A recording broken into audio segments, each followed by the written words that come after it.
Hey, what's going on, guys? So EA Sports FC 26 just got a new update, and this one is all about tightening up the rough edges without really changing the whole feel of the game. The posted notes say the biggest focus is on Ultimate Team, Career Mode, live start points, and a handful of presentation and stability problems, which is usually the kind of patch people end up appreciating the most once they actually boot the game back up.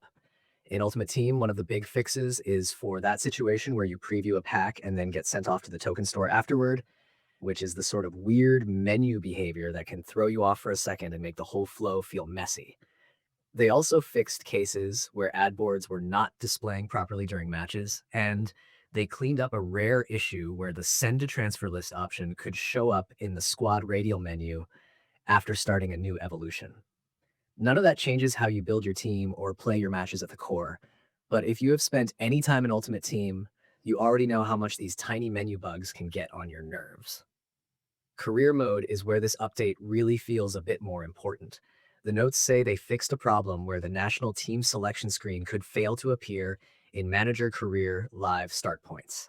That matters because when you are trying to keep a career save moving smoothly, you do not want the game randomly tripping over something that basic. They also resolved an issue where players and managers were not being selected for the International Men's Tournament at the end of a live start points season, and another one that stopped national teams from being picked for the European Championship tournament.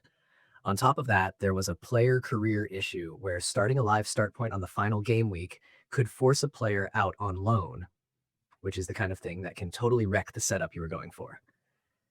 So yeah, for career mode players, this patch is doing a lot of the unglamorous cleanup work that makes saves feel more stable and less random. The visual side of the update is also worth mentioning because EA says they updated selected kits, text, hairstyles, crests, starheads, crowds, and tifos. That means the game is getting a bit of a refresh in places that players notice right away, especially if you are sensitive to presentation details or just like seeing the license side of FC feel a little more polished. They also fixed incorrect and placeholder text and artwork, which is one of those things that can really break immersion when it slips through, even if it is only for a short time. And then, just to round it out, the patch notes also mention multiple stability fixes. That sounds simple, but it is usually the line people want to see the most, because it means EA has probably been chasing down crashes, weird freezes, and random hiccups that do not make for good sessions.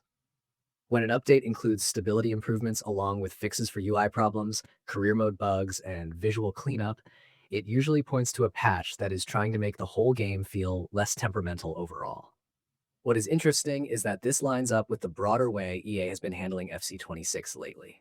The official news around the game has been focused on ongoing content updates and international tournament additions, so the game is in that stage where big feature drops and bug fixes are kind of living side by side. This newer patch comes in behind those additions to smooth out the problems that showed up afterward.